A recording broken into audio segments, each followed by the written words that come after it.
Welcome to Go for Lethal. My name is Bonney. I'm Dean Kazanov. I'm Zach Chamberlain. And Chris Gilmore. And welcome back. We're back here with another episode, and we are coming to you live right after one of the biggest pieces of news has dropped. As you guys have known, apparently Big News Morgan has just been fired unceremoniously 2 days after printing the Gear 5 Monkey D. Luffy poster, clearly from the EMU administration. I just want to get you guys' take. Is this fascism? Is this censorship? I don't know. Government control at its worst. Who's our Big News Morgan? Is that like Orange Samurai or something? Like, our Big News Morgan? I'm not entirely sure. It could be. This is a Stephen Colbert bit, but this has clearly gone off the rails because my jobs are intersecting in ways I don't want them to. It's fine. It's been a crazy weekend for the OPTC. Fuck all of you. I gave you gold. It was a good setup. I didn't know you were going that direction. It was a good setup, though. I fucked that up. That's my bad. I gave you an Adam Sandler like dime pass, and you played it like a guy who just figured out pickup basketball exists. Okay. All right. We are back. After some of the craziest news in the OPTCG dropped, we have stuff from OP13. We got to talk a lot about PRBO2 because they just announced what the fuck is going on with block set rotation, because we've been like, I don't know what this is, or are we changing numbers? Are we staying the same? But real quickly, before we get into all that, how are you guys doing? How was your weekend? How are you holding up? Chris, blink twice if you're in danger from working on Evo like I am, because I'm blinking like a shit ton. I can't. My eyes are closed. We're a week away, and I'm feeling it. But if anyone's going to be, again, I don't know when we're posting this, but if everyone's going to be in Vegas and you love One Piece, come talk to me. We're going to play One Piece at some point over the course of the weekend, hopefully with a big group of people. And please come say hi too. There, right? We're usually, so we have a fighting game One Piece Discord. There's about 50 or 60 people in there. So a majority of them are going to be in Vegas. So we'll probably figure out a way to meet up and have a big kind of tournament thing. It'll be great. We'll all go. We'll all play, and then Jeremy will say I'll be up there in 5 minutes, and then disappear for the whole time. Dean is coming. Are you coming there, Zach? Too? You're coming to Vegas as well, right? Yep. Yeah. So come. If you see us on the Evo show floor, say hi. This is gonna go out a week before Evo, so we should be good. We'll see if we can post something before we all are destroyed that weekend. But it should be a good time. Very quickly, I know we had a little bit of an evergreen segment last time, but Chris had another idea for another evergreen segment, because we are going to be late night if late night doesn't exist anymore. Can you give us that segment, Chris? So the segment this time, guys, is what makes an alt art to you, in terms of like art or foiling or texturing. Like what makes it stand out to you? What makes you go, I need that and I want that? Price. I'm just fucking. Is it price? Really? No, it's not price. It's not price. That's sporting Dodger Luffy's. Yeah. I still have it. Dodger Luffy, that's like the worst example of like an expensive art. I don't know why you keep shitting on that art, dude. That art looks good. No, the art is sick. Like, again, so to get it kicked off, like for me it's art, right? For me it's art, texturing, and then foil. I think in that order for me. Mine is texturing. I need foiling. Foiling and texturing are kind of the same thing, right? I mean, have you ever seen... Well, my comparison point is like, the silver foiling that we get for promos, like regional promos, event packs, those. I don't think the way they UV print those, they can have texture. So texturing only really comes on those like alternative foiling types, right? Even in Pokemon, like they can't put texturing on the art rare type of foiling they use. That's what we talked about earlier this week, right? And I don't like the art rares or like that really flat foiling. Not my thing at all. Honestly, the card that messed up the biggest on that was, in Dallas, the gold Luffy promo that wasn't foil. Yeah. Oh, that was such a missed opportunity, because that card would have been gorgeous in foil. Is that the red one, the 10 cost for One Piece Day? No, it's, oh my god. Or was it a chair with a crown? It's the one where you're sitting on the throne or whatever. Yeah, without foil, that's such a kind of like a I mean, you know what's kind of funny? Because I was listening to another podcast. It was on TikTok, and they were mentioning just the Gundam card game alt arts, because the Gundam card game, if you don't know, also came out. Not just the base, not even the alt arts, the base. Because you can tell. And you can kind of see Bandai's progression in terms of card games, from how they went from Digimon to how they went to Dragon Ball, from how they went from that to One Piece. One Piece feels like a really like, oh, we learned a lot of lessons and we're not gonna fuck up this time. Like Gundam is a high skill ceiling game. Like the art on, and this is from a Gundam fan who used to like look up like wallpapers of like Freedom and Wing Zero and shit like that. Yeah. The art on there is nuts. Like that's the kind of shit you would see, like you would search for like a blurry JPEG of online and print out and put in your binder. Exactly. Yeah, it's the craziest shit that it exists in at all. So the funny thing you mentioned about like Dragon Ball, dude, those new PRB SPs feel like Dragon Ball Fusion World cards. Oh yeah, they do. Yeah, it seems like Dragon Ball cards, they really like the gold etching to like use on the outlines of the cards, and I feel like that was like primarily a Dragon Ball thing, and One Piece was a good intersection of that because we get texturing too, like really nice texturing, foiling, and then some of the gold, right? Yeah, but like, dude, the Luffy, like the secret Luffy, the 6-cost secret Luffy from EBO 2. The alt in PRB 2, it has the incredible. gold. It has the gold etchings, the gold texturing that it has in Dragon Ball. And then the cool part, I didn't even notice it. Someone pointed that to me the other day. The borders of the card ripple where his punches are. See that they did that with the Kobe. They did that with the Kobe alt art for OP12. Where like you see his fist and it has this kind of like optical illusion that his fist is like kind of vibrating. Yeah, it's the alt art where it's kind of like a chibi version of him. Is it that one or no? It's the one. It's the OP11 one. Is his secret rare. Yeah. Where it's like it's his art of him. Yeah, or whatever the art style is. It's phenomenal. I think that's something that I feel like, you know, like there's a lot of people who played card games back in the day like I did and then are getting back into it, or a lot of people who love One Piece and are getting into this. I think what is so interesting about the way they do these alt arts in this game, and even to be honest, that shows how much they care about Gundam because of that wallpaper thing. They all feel like wallpapers in that game that we would fucking look for our binders, to be honest, right?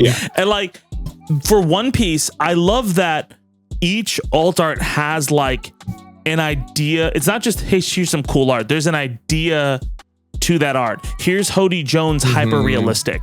Sanji Pudding is a great example. The Sanji Pudding art is like the hearts are holographic, right? You know, and then like, you know, it's drawn in like a very, very, you know, kind of like candy kind of style, like very, very like sweet style, you know. The Enel art is hyper real, like very cartoon, like comic booky, right? And if this is such a deep cut, but if you ever were a fan of Eminem, that is kind of shit that he would release in like the mid 2000s. Like there's so many, like I don't think that was what they were going for, but like there's so many conceptual ideas in every one of these alt arts.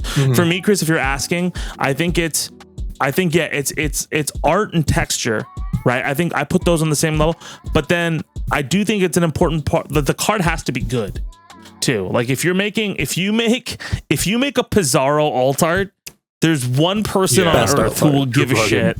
Well, I mean, like, that's fair. I think to me, it's something that like there's a ton of cards that I have that are terrible cards, but I just love the art so much that I wanted a copy of it, right? And I put it in the binder. Facts. And what's your guys' favorite?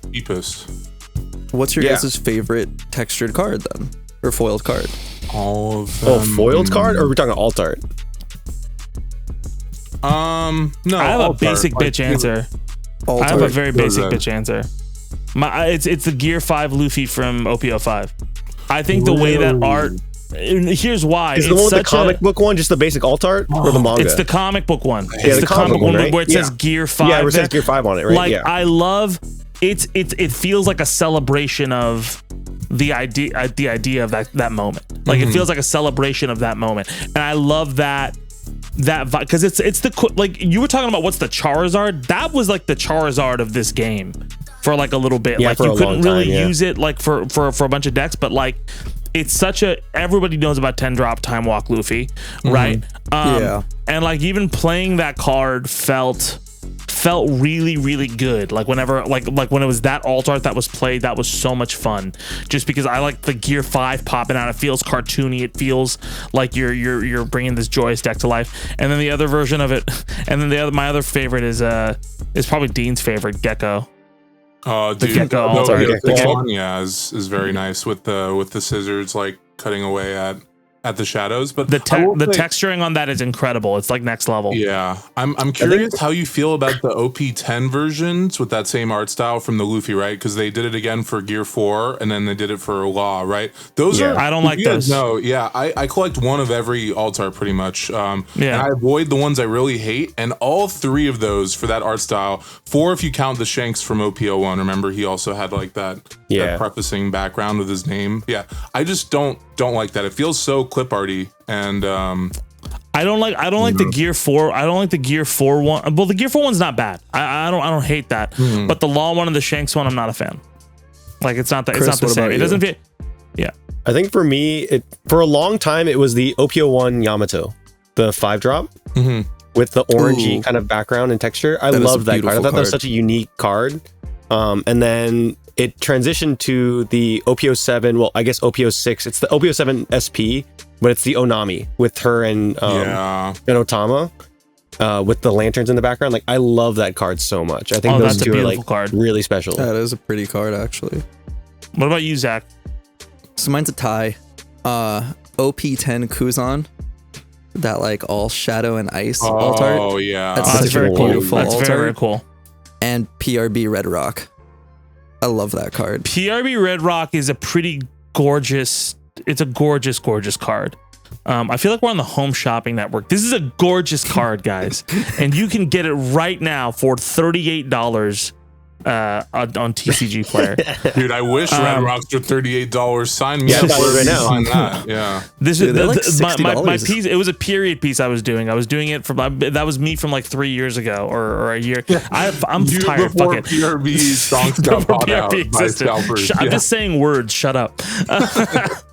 But I think that's a good point. Any other thoughts on alt arts that we got before we move on to the? I'm trying to think of what my favorite one is, and I just can't decide. I feel like we're talking about alt art, just art, and then alt art like texture. I mean, just like like the card, like if you had to be buried with one of these, Dean. Oh, okay. Regardless, yeah, I think it has to be Rebecca, but the championship one. Wow. The championship one, the way they texturize the sun rays. Top player privilege right there. I think Chris has seen it because I showed him that I brought it into the shop one time, and I was just like, oh my god, it's really stunning. It's either that or Zoro, the original Treasure Cup Zoro that has Rush. Those are two of like just the nicest, and I'm glad that they reserve those cards for like top performances, right? Because I've seen like some of the other cards, like the tops, or some of the other card games, the tops they get, and it just doesn't feel special. I feel like cash prizing kind of sucks. If I wanted to like just compete for straight money, I'd go play some other card game or some other endeavor. But if I can get like a card that there's only 100 of in the world, like, or a cereal there's only 1,000 of in the world, it feels so much more special, right? Yeah. I think like what did you guys think of the gold and silver, like the diamond cards or whatever from this new set? Gorgeous. I saw one in person and they're fucking crazy. Yeah, it's funny that like that's the kind of card too where you see the picture of it, you're like, that's cool, and you kind of like throw it off, and then you see it in person with the foiling and the texture and like how it pops when in person. It's like, oh my god. You know what? I really do think that like the reason you got to think that part of the reason these card games are doing so well is because the alt arts aren't just fucking anime stills. Because for so fucking long, like I remember trying to play the Dragon Ball Z card game or the Yu Yu Hakusho card game, and I was like, the art on these suck. It's just like, let's just throw a basic ass hollow Yu Yu Hakusho card game. That's crazy. Yeah, bro. Before time. I lived in the land before time. So all that shit, like you would just see like what are we really doing here, right? And just to watch stuff from Peach Momoko, right? To watch like Ichiro Oda like hand draw the Dodgers loop, like that's fucking amazing, and I think part of it is because the creators actually love these games themselves. Like Oda's supposed to be a big fan of the One Piece card game. But yeah, I'm really curious, real quick. Dodgers Luffy, being that these are both like Oda drawn, Dodgers Luffy or Signature Luffy? Well, which one is Signature Luffy? It's tough. I think Signature Luffy just you're like getting halfway off the screen. Mm-hmm. Oh, my bad. Yeah, move to your left, Dean. To my left. Yeah. That's left? Fire. Yes, and put the mic closer to your face. Dodger Luffy. There we go. I can hear you now. It's not like So Dodger Luffy or Signature Luffy? I think for me, Dean is talking like, "Hey guys, I feel like." I think Dodger Luffy is interesting just because it's the art's so unique and it's so unique to like my subsect of interests. Or like it's hard to say no to that one. The Signature one, I don't know. That art's so cool. The Signature one is cool, but I feel like Dodger Luffy has personality and like it's even compared to the soccer one, like there's a unique person. Like that's why I like that art so much. Like it's a unique person. It doesn't have to do too much with the texturing, right? It's just got to be that Dodger blue and that LA brand that brings it across the line, right? And I think that if they would have done more with it, it would have been cool, but I feel like you wouldn't have gotten as many out there. We already know it's a scarce product, so I would rather have more than less. But anyway, I don't want to talk too long on Signature Luffy's great. Signature Luffy. I don't want to overdo it on this, but like let's move on to because we have a lot to talk about and we're already 16 minutes in. Let's move on to OP 13. We got the reveal of quite a few leaders. We got the reveal of red green Luffy. We got the reveal of blue red Ace. We got the reveal of whatever the fuck the Sabo is. We got a reveal of a yellow jewelry Bonney, and the big reveal that everybody is talking about, Goldie Roger, the first 7K leader, with a caveat, but five life, dual Five color, life 5 crazy. life, And We all thought it was going to be 2 life. with like an effect that really is not all that bad, to be honest. Well, not all that bad, dude. It's hard to find a downside, really. I mean, no, I'm saying because the whole thing is like they have that. Oh well, if you get it's you're not bad at all. There's no part of it that's like the downside that they gave it is not really all that much of a downside. Yeah, right? it doesn't that's feel what like I'm trying to say. at all. I mean, the ramp decks don't want to play on curve, right? They're just ramping. Like if I'm Blue Purple Luffy, I don't care if I'm playing God Thread and wasting like 2 Dawn for that turn because I just want to get to 10, right? So, pretty much, yeah. Yeah. So look, let's grab the OP 13 Roger very quickly, and let me read its effect. Well, no, this is the Roger like actual card. Let me see. That card is crazy. That card is I don't know if that's like as the 10 crazy cost? as the other one. Yeah. The 10 cost, yeah. Okay, so if you have Dawn during this is the Roger leader, right? 7K power, 5 life leaders, fucking wild. Purple red. If you have Dawn on your Dawn field during your Dawn phase, attach 1 Dawn to your leader. Also take a shot every time you say Dawn. If you have 9 or less Dawn on your field, your leader gets minus 2,000 power. And yeah, I mean that's the whole effect. Yeah, so for anyone that doesn't quite understand it really quickly, because I know there's a lot of confusion on this. Basically, if you're adding Dawn to your board from your Dawn deck, so anything underneath 10, then you're attaching a Dawn to Roger. What's up? No, during your Dawn phase. Yeah, during your Dawn phase, right? Yeah.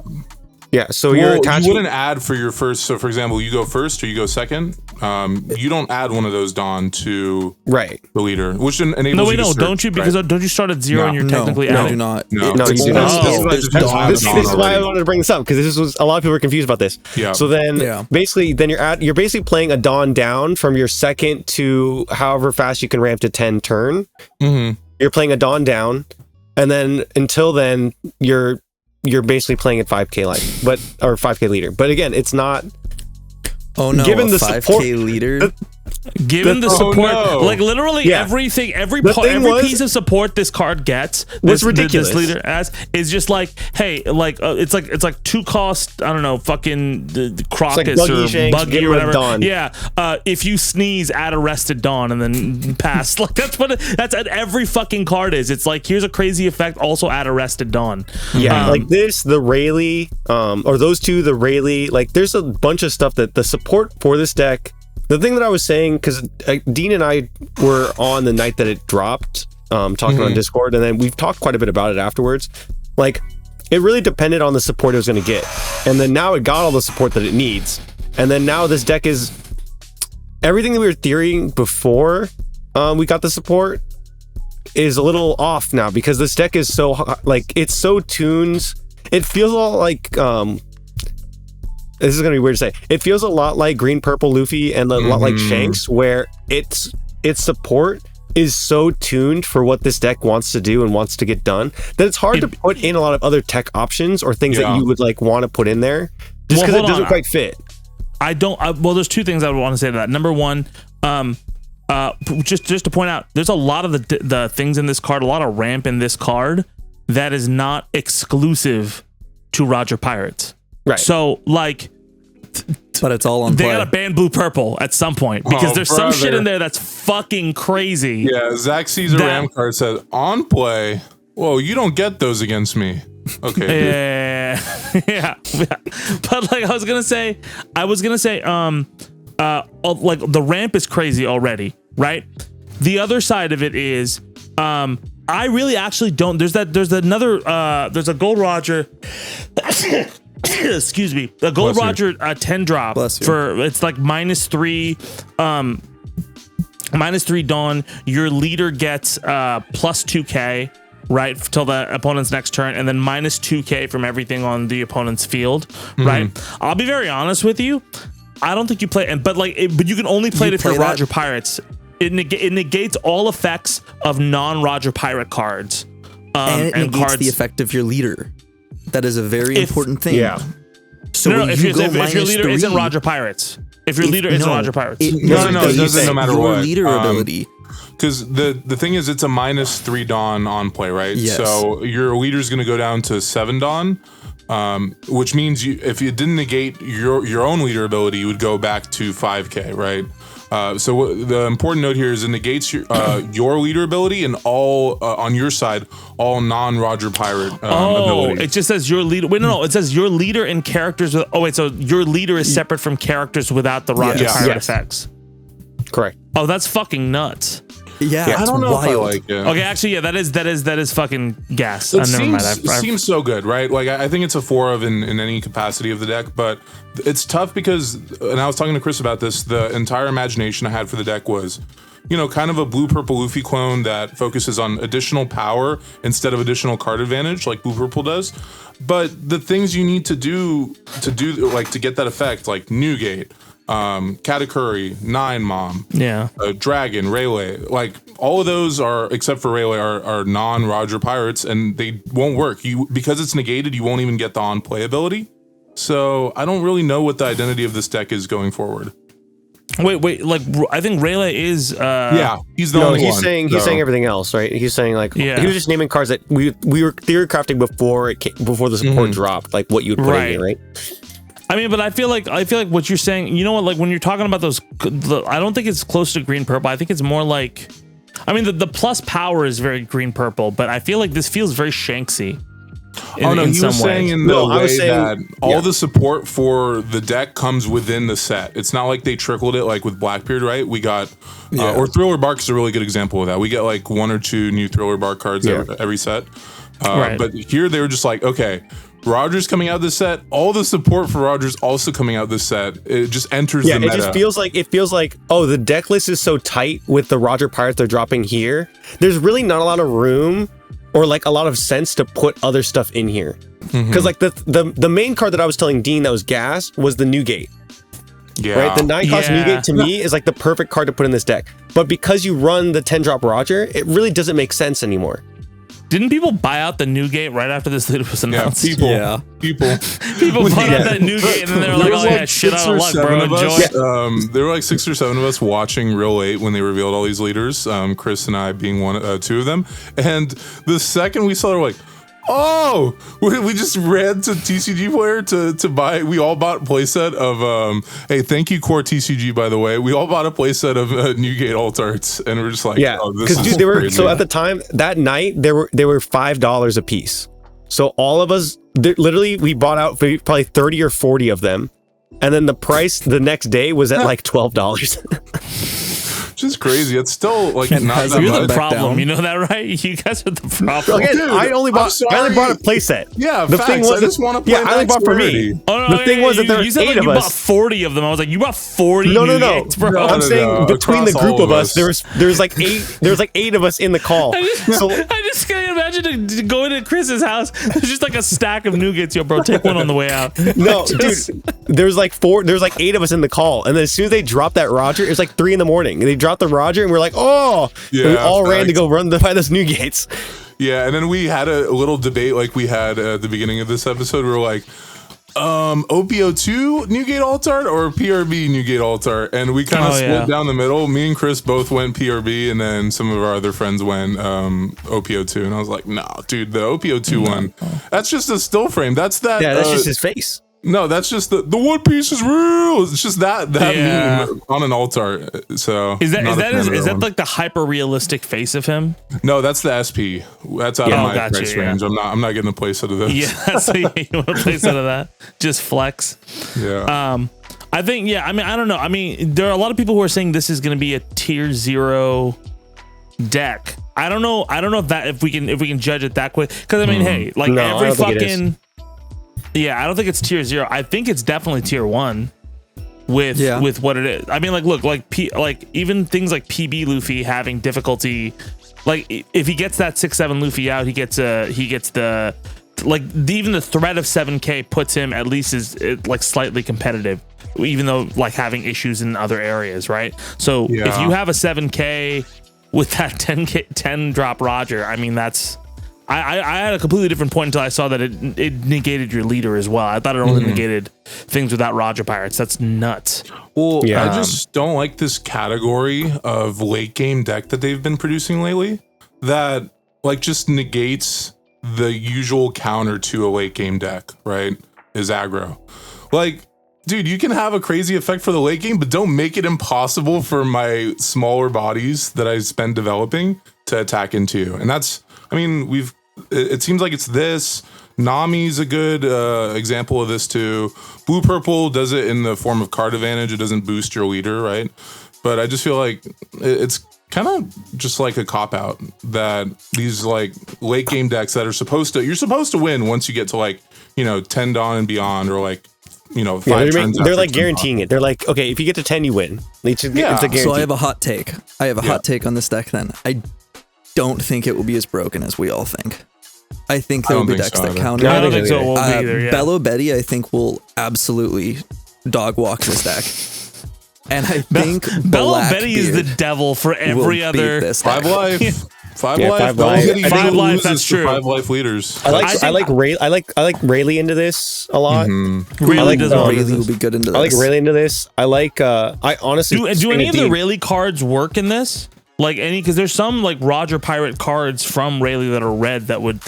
So 8 cost Rayleigh will work obviously. 5 cost Rayleigh, the one that draws to discard 1. Chris, you know that card better than me for sure. Yeah, that one. But there's a better version of that. I think there's a better version of that ramps too in this one.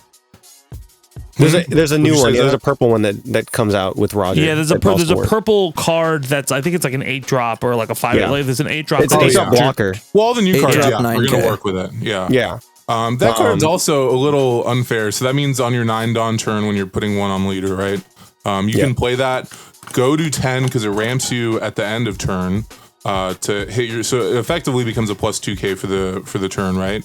And then it rests. It has the Sanji, the 7 cost rush Sanji effect, where It rests, I think, at 5 or less. So lower threshold. Yeah, lower threshold, which is fair because I think Sanji's whole shtick is that it rests at 7. That's all it does, right? So this is kind of doing like a little bit of both, but I still think it's like, dude, they're covering all bases. Can we have like an attack plan for this leader? It's like, the funny thing, I was thinking about this the other night. Honestly, Dean, I think BY might have a good matchup into this too. Yeah. I think you're alive, Dean. I don't know what you complaining, bro. Your era your era begins, brother. Yeah. Like your era begins as Zach's ends. Hey, we're still waiting for Zach. If BY's ever back, dude, I'm trembling in fear if I get matched up against Zach. Well, like that's why I think this is a good Blackbeard meta too, because again, the thing is like the Blackbeard meta for this is like everything that the Roger Pirates do is on play, so that negates there. And then if Roger is prominent enough to bring back in Rayleigh, to bring in BY Luffy and all these things that like I think have good matchups into it, that also is really bad in the Blackbeard. Mm-hmm. Well, do you think this meta that we're coming up? I mean, we're far out, but do you think this meta has room pre a ban of GG? Well, Gum John's not getting banned soon, but like pre a ban of like blue purple. Don't look at me with your like. With a ban of blue purple, I think Blackbeard gets so much better, and into OP13, I think several of the decks, honestly, is Blackbeard the only one I'm kind of worried about is Ace. I'll be honest. What is the Ace effect? Can we bring up the Ace effect very quickly? I think the Ace effect sucks, to be honest, but I thought it was pretty. I think the Three Brothers. This set is called the Three Brothers. I think the only one that's decent is Luffy. Oh, I don't know about that because Chris, you were in there, so like we watched the reveal, right? But in the Discord, we've also been watching the Japanese players cook as reveals come out. Dude, Red Black Sabo is insane. What is the Red Black Sabo's kind of nuts. What is the tech? But the Sabo's nuts. Every time I look at it, I go, "That's just trash." Well, I just think we're like underestimating the effect of plus 1K to all your characters as well, so it makes it really hard to swing into. That's fair. I mean, but Red Green Smoker has plus 1K to all your characters. Yeah, but shitty characters. They only have one character worth protecting, right? It's just 5-cost Smoker. Do I care if your 3-cost Tashigi is a 5K on my turn? I don't really care. but I agree. Just the tough love. Like I'm sorry, buddy. It's not. It's not happening. I'll say this, dude. I think we also have to start looking at, because Roger and Sabo go into this this like category of leaders where they start out at 5K base or even lower, 4K base for Sabo, right? But they're gonna take those first 2 life and generate card advantage as a 2 life leader, right? Or as a 2 color leader. That's a big fucking deal. 5 like that's not. That's a huge deal. And we always look at like Blue Purple Luffy as being like the ultimate value generator, right? But it's a 3 life leader, 3 life 6K. Goldie Rogers effectively a 5 life 7K at the point in the game where it's, you know, at 10 dawn, right? Sabo, after taking the first 2 life, is going to be a 5 life 6K, right? And you're taking those first 2 Let me read these effects real quickly. Let me read these effects real quick so we can just why do people keep this? Oh, let me read the effects real quick. And all your characters gain plus 1,000. Yeah. So OP13 Ace, right?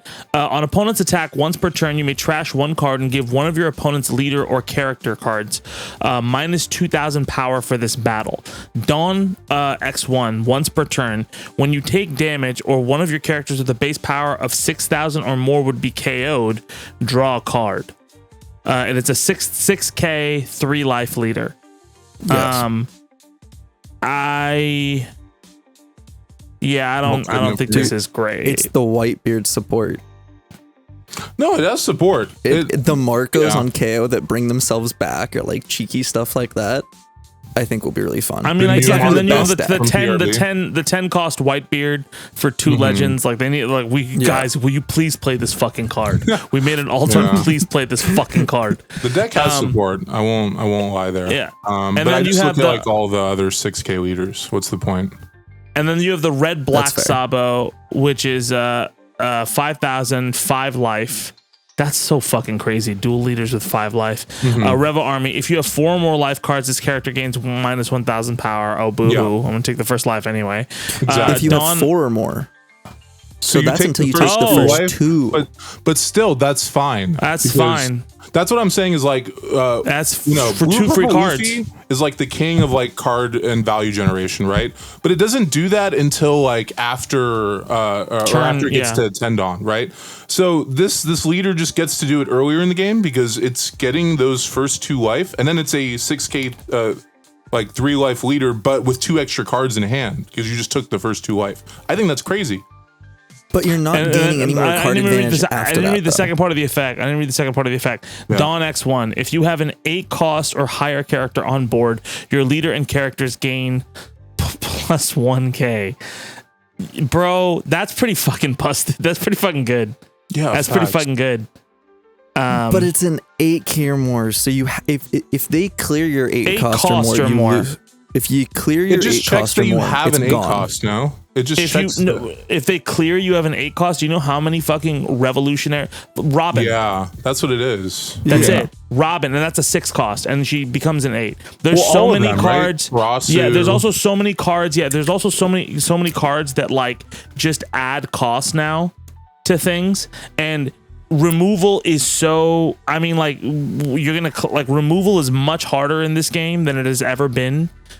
Cost based, right? Like that's I mean, it's not the 7k that Roger is, but it is very stable and consistent. I think one thing that we also have to kind of think about is that we are getting to the point with rotation where if your leader doesn't rotate out, it's just going to get power crept sometimes. And I think like these are some of the most powerful leader effects. Like I'm looking at like we can say what we want about the ace, but the green purple Luffy, no, the green red Luffy, right, which is replacing the other red green Luffy, is pretty fucking strong. Like that's pretty fucking nuts. And I mean, like we didn't read Bonney. Is the yellow Bonney any good? I think it was like it's a trigger one. Ooh, I love yellow Bonney, and I've grown to yellow like Bonney. that. Once per turn, when you play a character with a trigger, this effect activates. Attach 2 rested Dawn to a leader or character.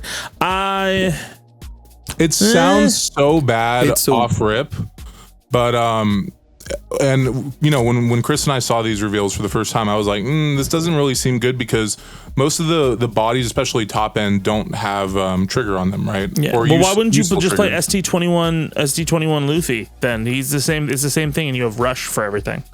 Well, yeah, but like I think yellow has more utility in that, like the bodies you're playing on curve, if you can get good bodies with trigger, like really early on it's easy, right? Onami, Okiku, 6 cost Robin, right? But towards the end is where it struggles, and I think towards the end is where ST21 struggles too. You just have Dragon. Yeah, dude. So 4 cost Cracker. 4 cost Cracker would be crazy. Yeah, trigger definitely. Cracker out, turn like first attack, and then double just attack. Swing. Double attack, add the 2 Dawn once you play on the trigger body. This is the thing that I was saying with this is the thing I was saying like earlier on, where I would have loved for this to say whenever a character with trigger appears on the field.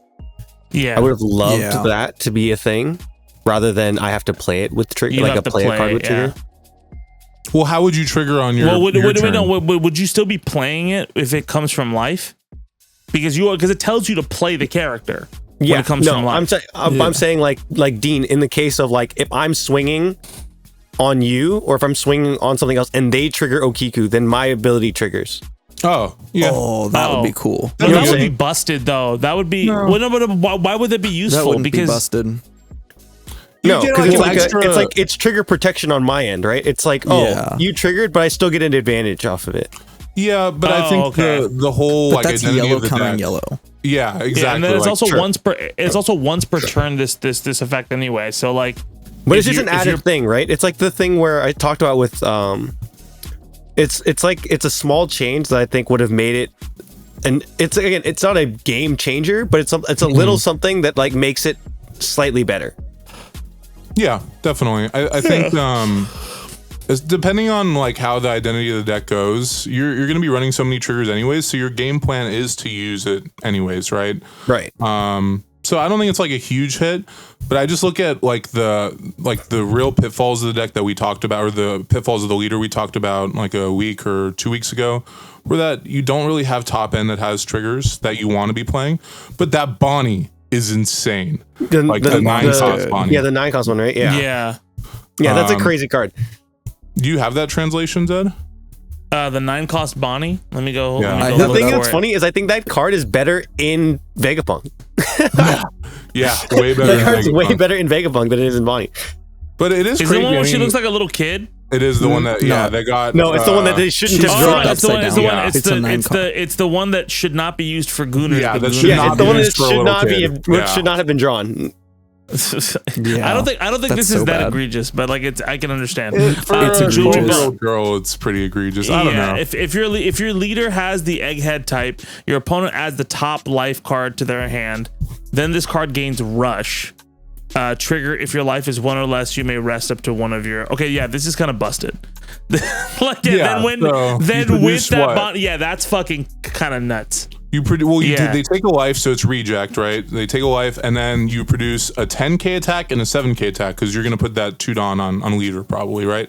It's incredibly. I mean, you can also put the 2-don on her, and she becomes a 12k. If you wanted to like swing really big on something, but I think the identity of the deck seems to be like you burn life. It's a 9k. It's a 9 cost. Yeah, it's a 9-cost too. Yeah, so that's why in Vegapunk it's really good because you play that on 10 and then you still have a Dawn for leader ability. But I think the upside in Bonney is crazy, just being that like the way Bonnie's been functioning so far as people are cooking it is on 2 or on 3 or 4 Dawn, you're playing Onami, which has trigger, right? So you're not losing any Dawn advantage for giving your leader banish, which is pretty crazy, right? That's really smart. Yeah. So on 4 Dawn, usually like, all the Yamato players know this, you play Onami and then you swing 7. They have to give you 2 cards, right? If they don't want to take a double attack banish. Yeah, but now you're playing swinging 9. Yeah, guys, you're swinging 9. I just realized something. Go for Darishi will be stupid in this deck. Darishi just checks that you search 2 cards in the top 5 with trigger. Does that count? For 3 Dawn, you get 2. Wait, Zed, is it trigger body or any card with trigger? Any card with trigger. I'm looking at it right now. Hold up. Because then when you play a character with trigger, it's a character with trigger. Yeah, it has character with trigger. Okay, because then trigger this effect activates every character with trigger. You can search out this Bonney now and another card for 3 Dawn. That's going to be incredible. I think there's such an upside. Yeah, especially for Vegapunk, which plays 4 Darishis, right? Like having this 9-cost like top end body that allows you to rush down your opponent crazily. I think it's that was the problem. Card. That was the problem with Vegapunk to begin with. It was like once you hit like higher end Dawn curve, there's really nothing you can do with Vegapunk to like utilize that effectively.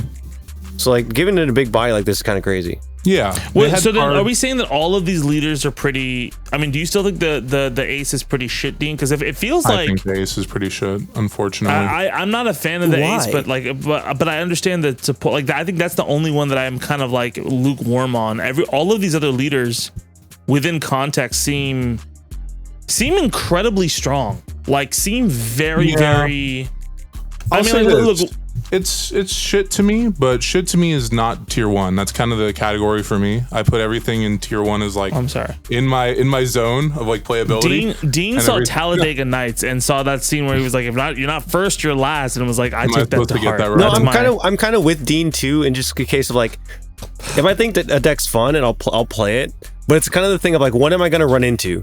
Am I going to run into that many blue-yellow aces? Am I going to run into that many red-black Sabos? Again, maybe. I don't know. I think that deck's still kind of I feel like when you're talking about that, but like you have things like red-green smoker then that weren't the strongest, fucking sword in the sheath. I mean, just reinvigorate sharpest tool in the shed for no fucking reason. Yes, I did. You had it and then you fucking lost it. I don't know. I agreed with you, and then dude, you self-sabotaging. Okay. Well, look, like red green smoker was like not the tier 0 deck or like the craziest thing in the world, but over time, especially with the way the meta is, it's an incredibly strong deck. It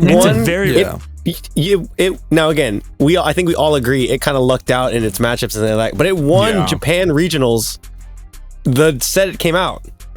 Well, really? Oh, Japan Nationals. Yeah, it won Japan Nationals the set it came out. Like, let's not talk about, it got over time. Yeah. Like, no, it was almost immediately. Oh, maybe then people were downplaying. I just remember the conversations around it were just like, it's a good deck. Didn't they play like 7 green purple Luffys? That's what I'm saying. Like, they match up. Like, they got, I think we all know, like, they matched out. They got their matchups a little lucky and whatever, but like the point was that it can even do that, right? You're stuck in here with me. that's what I get that one. I get that one, Zed. I just wanted to make sure you know. Oh, thank you. I'm sure. Yeah, I didn't get the Holiday Like it's the thing. It's reverse Captain America. So young that you understand this old ass reference.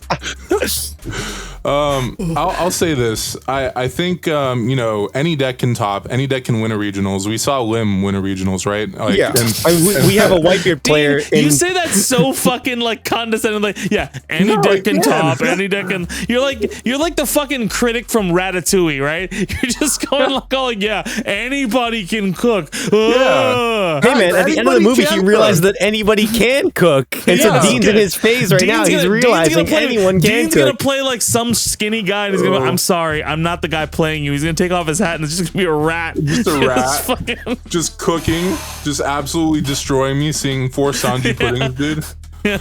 Any deck can cook, as we said, right? But just as a player who wants to do well at regionals, I look for consistency and high power level, and what these decks are often they're often lacking one of the two. I have no doubt that because the Whitebeard engine is so powerful and pretty consistent with a lot of searchers, it'll be a playable deck. It'll probably be tier 2. Does it have the power level to contend with a 7k leader that gets there like a turn to 2 turns early, and blue purple Luffy who's drawing 2 cards a turn? That's where I don't think it can contend, right? That's kind of my like litmus test.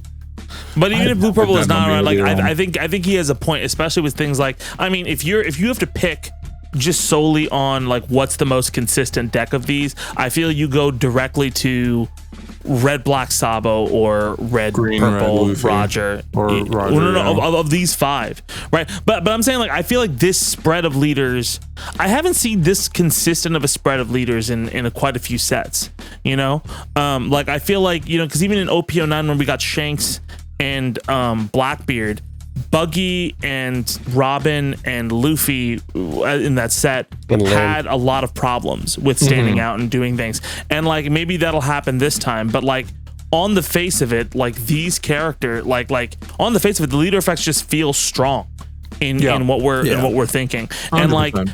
Yeah, and I feel like, like, I mean, even this last set, I love this last set that we got with like blue purple Luffy aside. A lot of cool shit happened in OP 11, and even in OP 12 we're gonna get a lot of stuff. But both of those sets have like, I mean, people aren't like, Sanji's all right, Rayleigh's great, even though Dean hates him. Fucking Zoro's great, but like you're not seeing people like froth at the mouth for like Sanji or Koala like people thought they were going to be doing. I think people are sleeping on Kuzan in the West. Yeah, probably. There's a lot in Kuzan's list that Kuzan's doing a lot in the East right now. That's surprising. Really? I thought he fell off like a week after. He did fall off, but I think it's because the East right now is in a can you beat blue purple Luffy kind of like meta check right now, and if that gets banned, Kuzan does a good amount against Zoro, like in terms of matchup, like favored matchups. It's slightly favored into Green Zoro, and then it's pretty favored into Rayleigh. What's interesting about that's what's happening, Zach, is you're getting this weird triangle in the East right now, where people are playing Zoro and Rayleigh to kind of combat blue purple, but then the Kuzans are rising up and just slapping them down. So the Kuzans make up about 1% of a lot of top placing deck lists, according to over the last 2 weeks at least, according to gumgum.gg.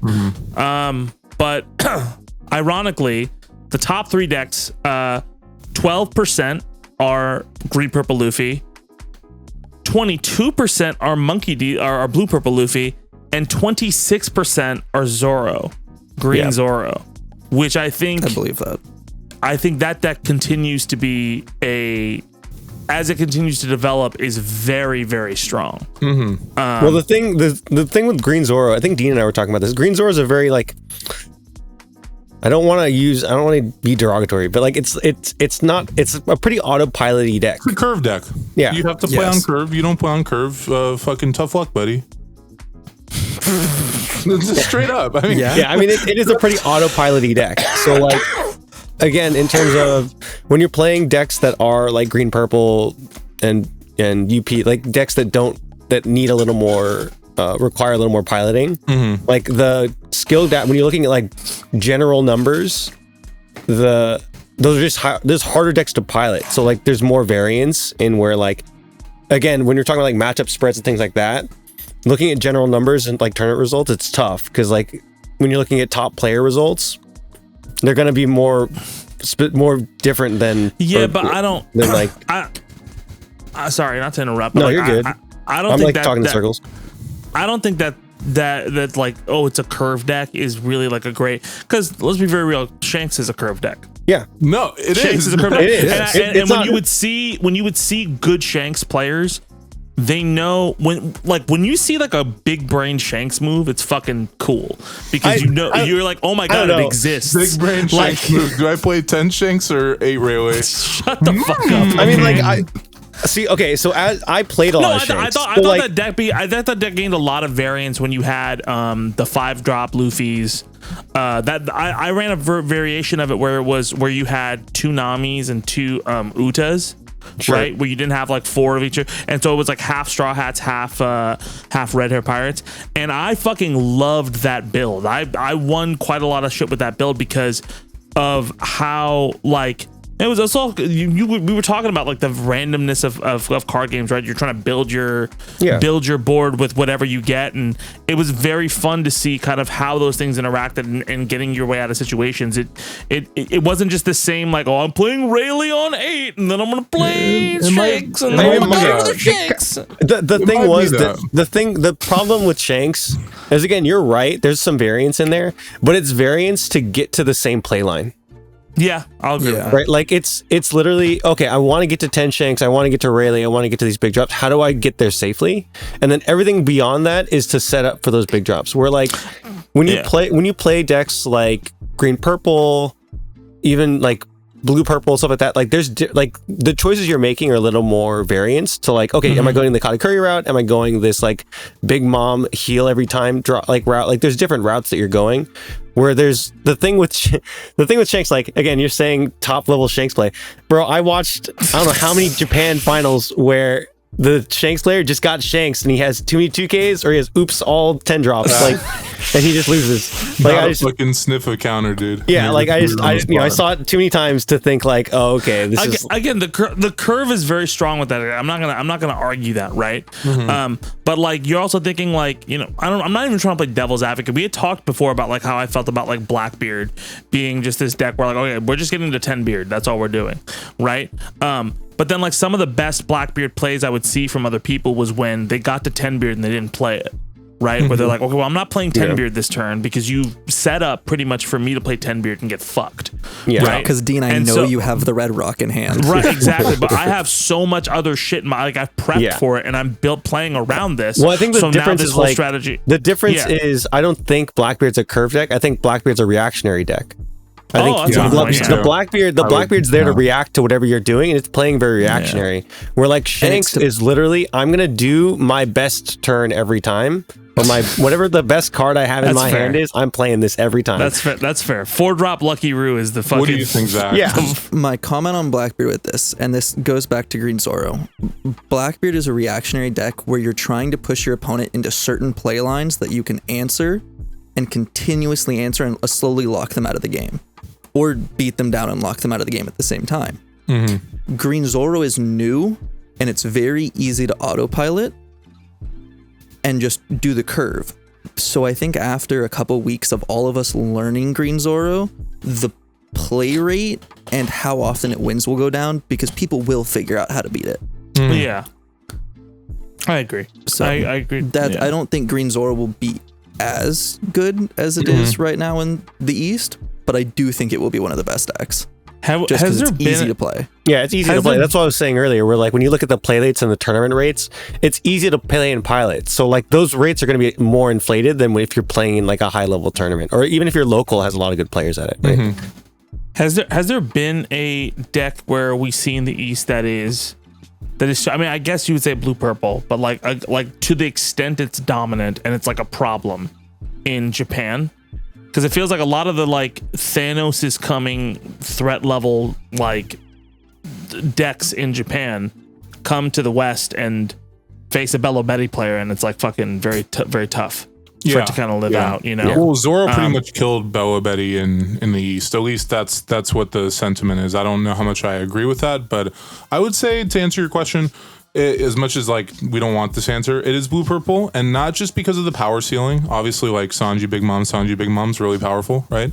But it seems to me to be that, especially like watching pro players play. Like I was watching the GAO this past weekend, and of the top 16, I think 10 to 12 of them were names I knew, like just really popular and the best players around Asia.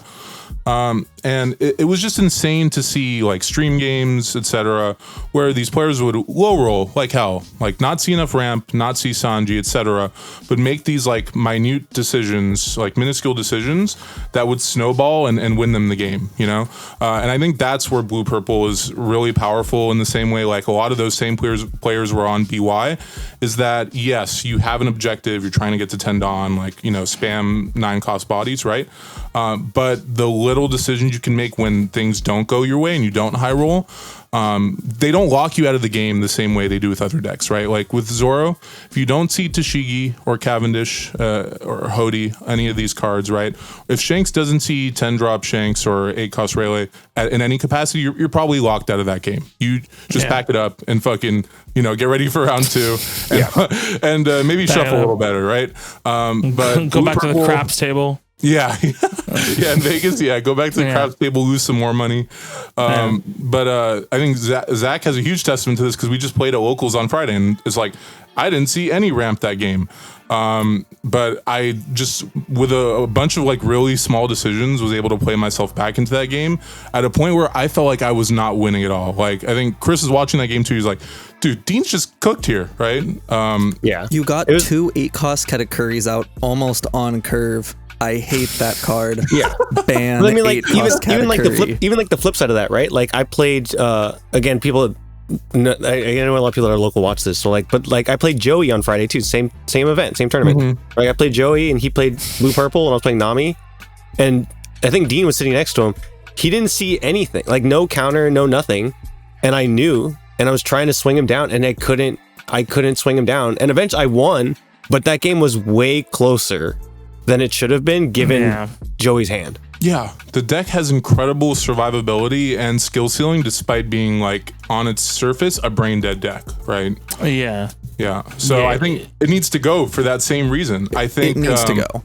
Yeah, like there are some decks where I'm willing to give like the benefit of the doubt, like Red Green Law or Green Yellow Law. Those are both really good examples of like skill driven decks where I'm okay if you want to play a lower power level deck and you just cook the hell out of it and beat me, right? But I don't think you can have both. I don't think you can have an insane power ceiling and skill ceiling, because why would any top player play any other deck? Then it's a busted. Yeah, I mean, that's how why would you play anything else? To be honest, that's how it feels with, like, again, I've been playing Nami for the past 2 months, right? Like the thing with Nami is like, I feel like I'm squeezing the fucking juice out of this orange every time I play it. You know what I mean? Like I'm not like I'm trying to maximize as much as I can, and like there's just some matchups where I just don't win. And again, I know it gets better the next couple sets, which is why I'm like trying so hard to learn it. But like, yeah, there's some games where I'm playing perfectly, and I think like this is the max I can do here, and I just get beat out by something stronger, right? Mm-hmm. And so it's like the blue purple matchup. It feels the same way, where it's like, I just can't beat it.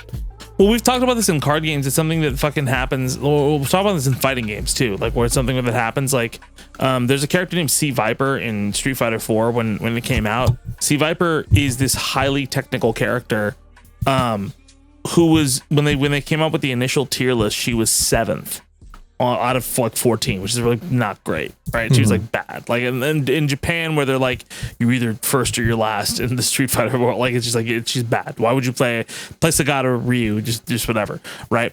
And then the next list, she was 4, and then the next list, she was 3, because people figured out, like, people just cooked and cooked and cooked, and you got to think that, like, you know, there are some of these decks and some of these, I mean, not all of them. There's definitely, like, okay, there's limitations to what you can do, right? But there's some, like, that's some of the magic of, like, these card games where, like, somebody cooked something that you didn't see and only they can see, and it's just like, oh shit, this suddenly makes everything a whole lot different, right? And ends up, like, just shifting the entire meta around. And yeah, I just like to see more of that in general. So, to tag off what Chris said about Blue Yellow Nami, I'm switching to the light side, and I've been playing Blue Yellow Nami. I've been teaching him. Especially OP12. This feels like a metaphor that's going to end in, like, hey, we're going to kill all the Jedi after this, by the way. Maybe. Blue Yellow Nami and Blackbeard are such, like...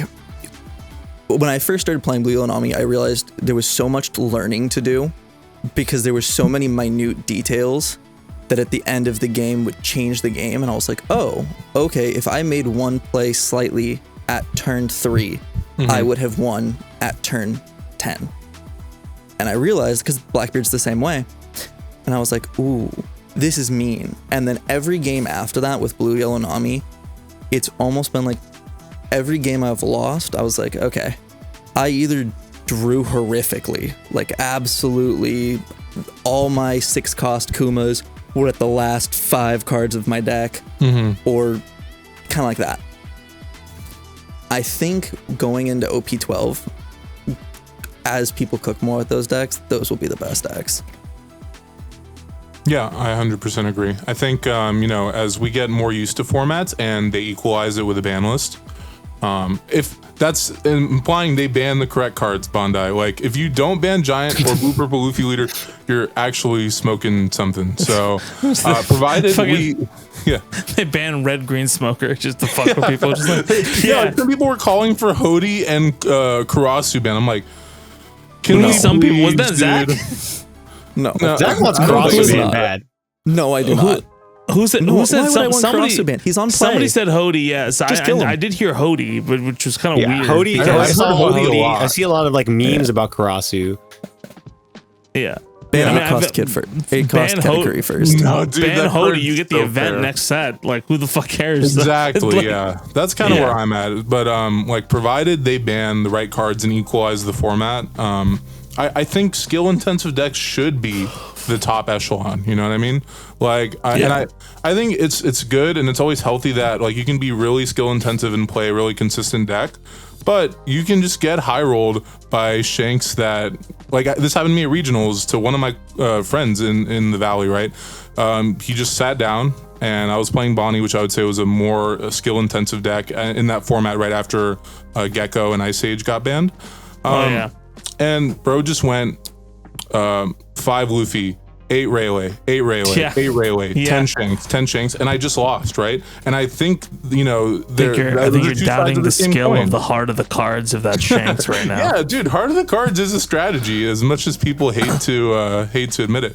But I think it's a totally healthy thing that you can have, like, you know, 2 sides of the same coin. One is skill intensity and consistency.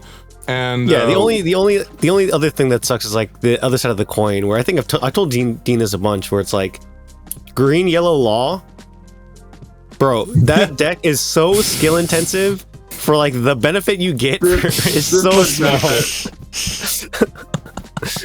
That deck is so hard to play, and every time I see someone play it, I'm like, man, that's impressive, but I'm gonna beat you anyway. Yeah, facts, dude. I hate that so much. I'll be in like sweat mode playing against Chris, and I still just lose to, like, 2 gravity blades. And I'm like, what was the point of all of this? Well, okay, we're about an hour in. I do want to get to one more of the other topics real quickly. But any final thoughts on OP13 leaders, Roger, all that? Gonna be one of the craziest sets. Oh, last thought. Like a good set. We said we might be getting the emu reveal, like, as a card, and before I was like, no, we should not get that. We are getting that. I just found out supposedly at the reason this is supposed to tie in with Cardfest is that's going to be the manga chapter that's supposed to like come out. That's going to face reveal. I mean, they're speculating it because Oda. Hold on, they're speculating because Oda keeps putting this plushie near a bunch of shit. Yeah. But I think that's just Oda just being like, oh my god, they made a plushie of this shit. It's fucking great. No, because Zed. So all of the not Cardfest, but One Piece Day in Japan. It's the week after Evo. So that's what they said they're gonna make a big announcement, and they're talking about the TCG. And so it has to be the last leader. And they keep putting Emu's like shadow or like his silhouette on all of these graphics. Material. Yeah. Their silhouette. I want to change the pronouns my opinion. right. If Okay. they Their do silhouette. with the manga, that's awesome. That is the coolest and shows so much support for this card game that the author would do one of the biggest reveals with the card game. That's massive to me. I don't think people know how much Oda likes this card game. Like the thing is, the live action One Piece came out, and Makenyu was like, I met Oda, and literally all we do while I'm in Japan is every week I go over to his house and we play One Piece. Like that's a thing he does. So like it's not, and then like the whole cast got into it and started buying starter decks and all that kind of shit. So like it's a fucking legit, like he really loves it, right? He supports it. How much you want to bet Oda's just like, oh, like no, I use Gum Gum Giant, keep it. Dude, he's a purple Luffy player or a GP Luffy player. All I'm saying is, if they don't ban Oda's Giant, a buggy player. I don't know what the fuck you're talking about. If they don't ban Giant this upcoming ban announcement, I'm expecting a 40-page essay on why none of that like little paragraph bullshit that they've been doing for us. Like they gave us a paragraph for Gecko, bro. I need like 10 sources. I need a bibliography. I need the whole works if they really choose not to ban Giant. According to the morality of Immanuel Kant, Gum Giant. No, there's a lot of stuff we can do. Okay, well, you that's had on me with P13. Talladega. You brought me back in with the Watchmen reference, and then you just lost me again. Dude. Yeah, sorry, I'm old as shit. All right, last thing, let's right before we go, let's talk a little bit about rotation. They finally announced what we're doing with rotation. We've been wondering for weeks what the fuck is going on because none of the numbers are changing, and they actually took their L. Bandai, the card game development team, apologized and said that, hey, listen, we understand this is fucking confusing.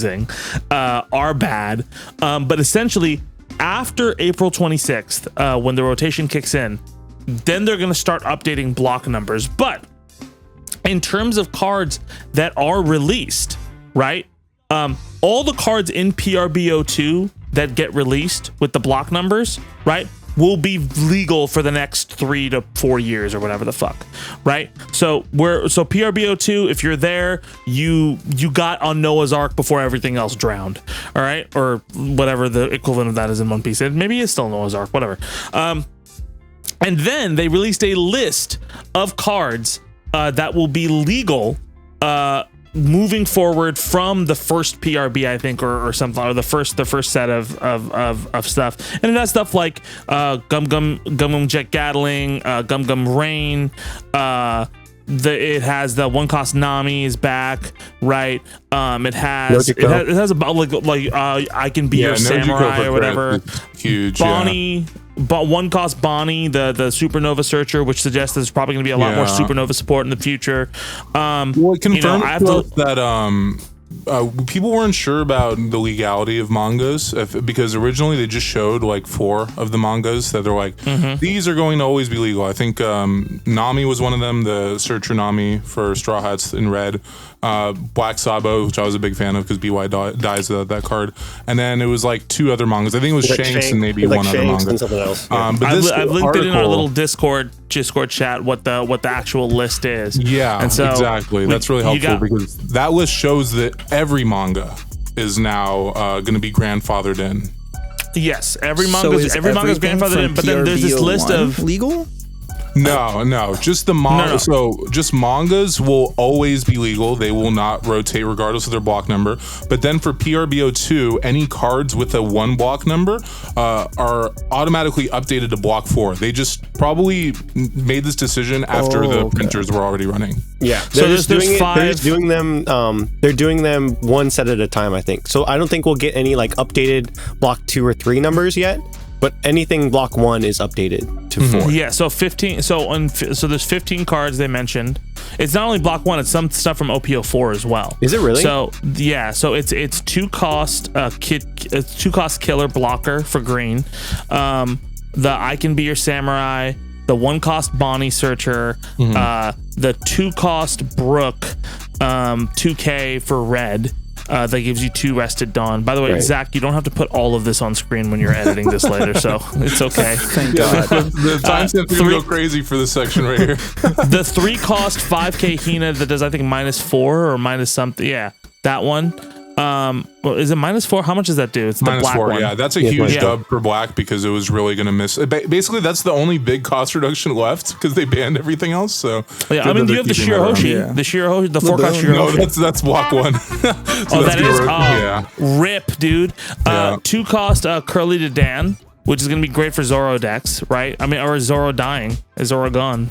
Zoro's gonna die. Yeah, Zoro's we have Zoro's Rayleigh, gone. right? You guys for like Rayleigh so much. Oh my God, for Rayleigh, that's a fucking revelation. Gum Gum Rain, right? So all the 0 cost events got reprinted, right? For everybody. Which is huge, yeah. Yeah, they need without those 0 cost events. I think this game would be much more difficult. Decks very would just break out way too much for no reason. Yeah, Buggy, 1 cost Buggy, the 1 cost 3K Buggy, which at you the know, Rayleigh dub as well. Skill checks every fucking slash player. Kaya, I think it's the 1 cost Kaya, blue Kaya. Here's something. Here's a dub for all the Nami players. 2 cost Nojiko. Yeah, that's huge. Is getting reprinted. Dude, that's gonna be right. beautiful. And I mean, every Usopp player let out a sigh of relief. 1 cost Karita Coliseum. Facts. And that 1 fucking blocker fighter guy from Dressrosa. I don't know what his fucking name is. And I think a cool note that I saw because I was checking out what the Usopp players were, their reaction to this. Like Coliseum is obviously the biggest save, right? But they lose Bardo, which was a huge blocker, but it gets replaced by the new 2K Sabo blocker from PRB. That's amazing. Yeah, and I think the biggest utility for Bardo is you can pick it up with Rebecca, right? And then play it out if you wanted to. But because the Sabo reduces cost down to 3 if you have enough cards in trash, you can pick it up as a 6 cost with Rebecca, but also play it out. So it just has a perfect power creep, which is really good. It seems like this list was like, they're like, what do we really need? And whatever we don't really need but would be nice to have, it's fine. Let it rotate. We'll just power creep it in future sets. The tough love of this is that you're losing a lot of. I think there's going to be leaders that people love that are gone. Yeah. I think Zoro is going to be missed. That's going to suck. You know, I mean, like, it's going to be missed for some people. Yellow Katakuri. Eventually, I mean, is OPO 5 Luffy? Those are still block legal. 1. That's a different set. No, it's block 2. Yeah. Yeah, they're gonna have to figure that out because I feel that deck is like a fundamental deck. Yeah. And trying to do stuff. But like you're gonna miss a lot of. But I think at some point it's like, hey, we got to move on. You got to build something new. You got to be like, loyalty's great, but I do somewhat like this. It feels uncomfortable because you don't get. Some of your leaders are going away to a farm upstate, but you're getting. It's forcing you to play different play styles and adapt to this game in a way that is healthy and fun. I know a lot of people were scared about rotation earlier on. I know Dean in particular was scared about rotation early on. It was going to kill a game, but I think there's a plan in place. I think there's a long enough runway for them to do this where it's just. And they're doing the same thing they do with the like. There's the standard version, and then there's the if you're on crack and you want to just fucking try every card in the world. Oh, version. dude, the Sakazuki's gonna go hard. Yeah. No way they let. Yeah, Red, they're probably purple, gonna have. No, they're just saying you're not. The ban list is for everything, but like. No, he's saying like if there's an unlimited One Piece Unlimited. Oh no! Fuck that. Chaos format. Fuck that. Say less. That's RP Law's time. That's RP Law's time. We're bringing back RP Law, dude. Give me a reason. I played somebody who brought an RP Law to Dean's birthday party. They updated the RP Law, and I played green purple Luffy. Wasn't that bad. I was all right. I lived. I played Blackbeard into one of those. It was not fun. Oh yeah. Zach wasn't playing when RP Law was a thing, so he doesn't understand. No, it got banned right when I was it was coming into play because I came in at the end of OPO5 into OPO6, and I heard about it and I had to play it on Sim a few times, and I was like, oh, okay, this isn't that bad. And then it got banned, and I actually started playing at the shop, and people were like, no, that deck is broken.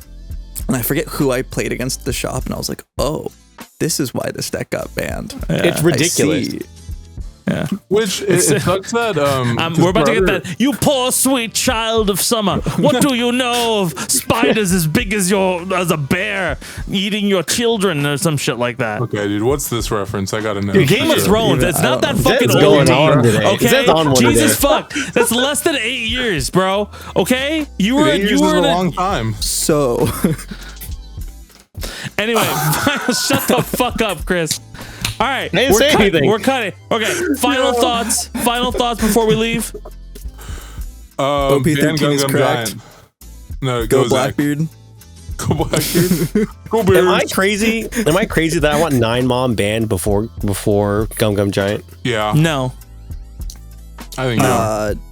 I want 9-mom banned, Gum Gum Giant banned, 8 Cuss Kettle Curry banned. Zach just wants things that he doesn't like banned. That's what he wants. Zach just wants I don't care about 9-mom. I walked into an In-N-Out and the guy took like 3 minutes longer. I want him banned.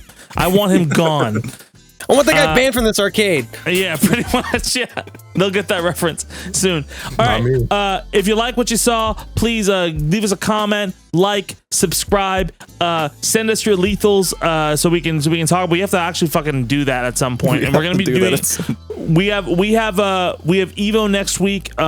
We'll try to do another remote, but then don't worry, we're still gonna have our in-person stuff as well, so you'll get those multiple camera angles and everything like that. And last but not least, if you are looking for a brand new playmat, some of the best in the business, you gotta go check out skilldiff.gg. Our good friend Dean made this really fucking incredible, like, it's like felt or what is it? What's the material, bro? So we're getting into cloth mats now, which I think some of the cloth mats in the industry, like most of the time, are sold out. So we're just like we want to supplement that and give people cloth mats because people love cloth mats in the One Piece community. Yeah. You know?